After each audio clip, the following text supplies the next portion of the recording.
il est là le problème, c'est pas la religion, c'est l'utilisation politique du religieux. Mais elle dit voilà, les bouddhistes, elle parle des hindouistes, etc. Mais je voudrais dire à cette personne quand même, rétorquer à cette personne, parce qu'on lui a pas rétorqué, hein. Là, on a écouté le sonore, il n'y a pas de réponse. Faudrait dire simplement quelques chiffres, hein. On va pas en donner 25, on pourrait passer l'émission pendant 2 heures. Sur la christianophobie, combien de milliers de chrétiens ont été massacrés au Nigeria depuis janvier? 5 à 10 000. Combien? Attendez, et des centaines de milliers avant.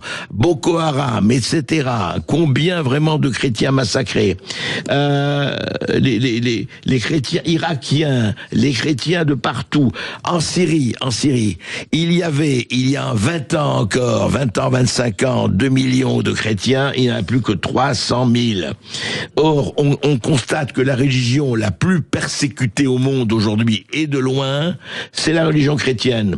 380 millions de chrétiens dans le monde subissent des niveaux élevés de persécution, de discrimination en raison de leur foi. Je rappelle quand même, et c'était sur les rivages de Gaza, et maintenant c'était en Égypte, les Assyriens, les Coptes, égorgés. Je ne parle pas du reste, égorgés en fonction de leur foi. Alors quand même dire que la religion qui fait le plus de dégâts au monde aujourd'hui, c'est le christianisme. Il faut quand même savoir de quoi on parle, comment on parle et de quelle façon on peut dire ces choses. Vraiment, il y a, encore une fois, là je l'ai dit, des coups de pied occultes qui se perdent.